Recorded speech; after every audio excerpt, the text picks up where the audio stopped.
with the Bicycle Transportation Alliance, and I'm here today to show you how to get that bike out of the shed and road ready in a few easy steps. Once you get your bike out of the shed, there's 5 easy steps you can do to make sure that your bike is road ready.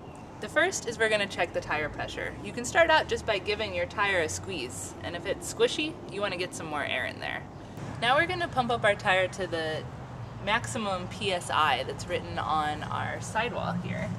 So your tire's probably going to be somewhere between a maximum of 50 and 100 PSI. This tire is 100, and this pump has a gauge on it which is going to let me know when I've reached that.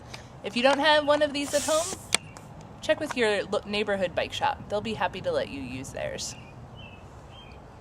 So the next thing you're going to want to do is make sure that your brakes are working properly. So you can do this by squeezing your hand brakes, and they shouldn't reach all the way to your handlebars. There should still be an inch or two there. And then you want to pick up your bike and try to rock it backwards, and then you want to lean on the front and try to move it forwards, and it should stop in both those cases. If your brakes don't seem tight enough and you don't have experience tightening them yourself, your neighborhood bike shop can help you out easily. So if your bike has been in the shed for a while, your chain is probably a little bit dry and rusty. The first step is to just take a clean rag and pull your pedals backwards and run the chain through the rag, getting off any extra gunk or dirt.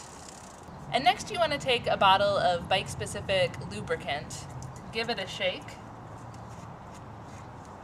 and then you can drip it on your chain as you move your pedals backwards again.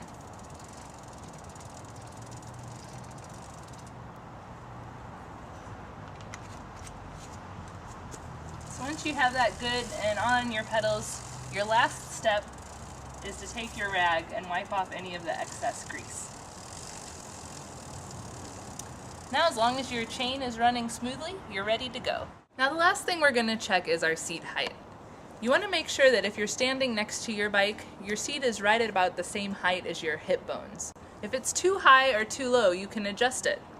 Your bike might have one of these quick release levers on it. If you have one of these, you can just open it, turn it, and move your seat where you need to put it. If you don't have a quick release lever, you can use a crescent wrench.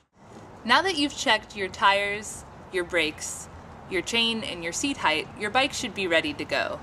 With lights, lock, and a helmet, you'll be ready to go too.